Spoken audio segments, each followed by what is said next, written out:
Introduction to intermediate syllabus and outline.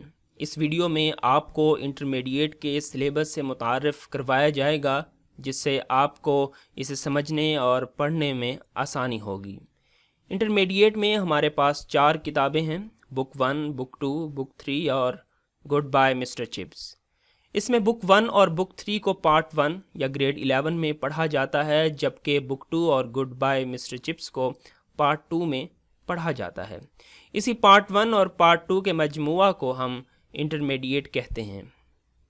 Book 1 में 15 short stories शामिल हैं, जबकि बुक 3 में 3 प्लेज या ड्रामाज और 20 नज़में या पोइम्स शामिल हैं। बुक 2 में मुख्तलिफ टॉपिक्स के रिलेटेड 10 एसेज शामिल हैं और 5 हीरोज़ यानी एक्स्ट्रा ऑर्डिनरी पर्सनैलिटीज़ की लाइफ स्केचेस शामिल हैं। गुड बाय मिस्टर चिप्स एक नावल भी इसी कोर्स का हिस्सा है। इन तमाम कैटेगरीज़ को हम 2 हिस्सों में तकसीम कर सकते हैं, जैसे प्रोज़ और पोइट्री।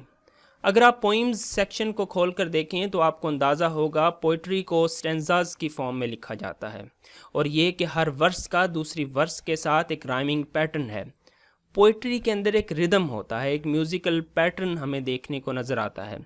दूसरी जानिब प्रोज़ को पैराग्राफ्स की फॉर्म में लिखा जाता है और पोइट्री वाली खसूसियात हमें देखने को नहीं मिलती।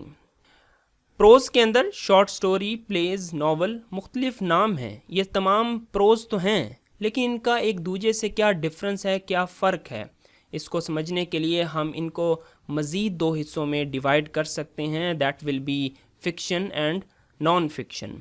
Novel, short story, plays and poems, they all come under the banner of fiction. लेकिन सवाल ये पैदा होता है कि फिक्शन और नॉन फिक्शन में क्या डिफरेंस है।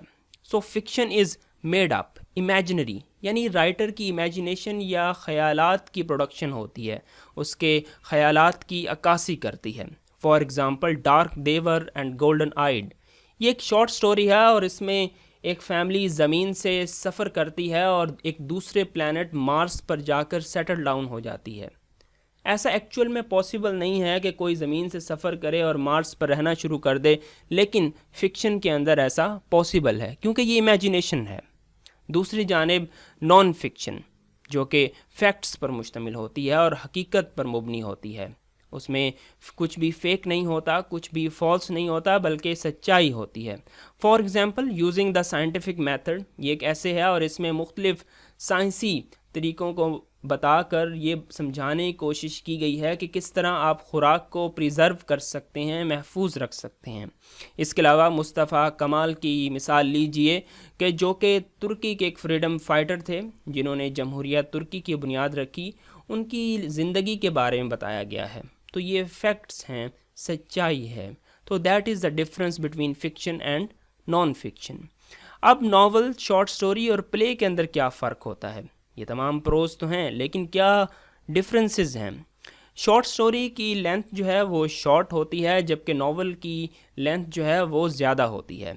मज़ीद ये कि नावल में एक मेन एक्शन तो होता है, लेकिन उसके साथ साथ कुछ सब एक्शन या सब प्लॉट्स भी होते हैं। नावल में कैरेक्टर्स भी ज़्यादा होते हैं, जबकि प्ले को डायलॉग्स की फॉर्म में लिखा जाता है, जिसमें मुख्तलिफ कैरेक्टर्स अपीयर होते हैं और एक दूसरे से डायलॉग्स एक्सचेंज करते हैं। मज़ीद ये कि नावल और शॉर्ट स्टोरी में एक राइटर स्टोरी को नरेट करता है, बयान करता है, जबकि प्ले के अंदर कैरेक्टर्स ही एक दूसरे से डायलॉग्स एक्सचेंज करते हैं और इसी तरह प्ले आगे बढ़ता जाता है। So this is the basic introduction to fiction and non fiction, novel, short story and plays. अगर आप इनके मुताल्लिक ज़्यादा और मज़ीद तफसील से जानना चाहते हैं तो हमारी वीडियो लिटरेरी जॉनरास फिक्शन और लिटरेरी जॉनरास नॉन फिक्शन को ज़रूर देखें। Thanks for staying with सेंसमेट।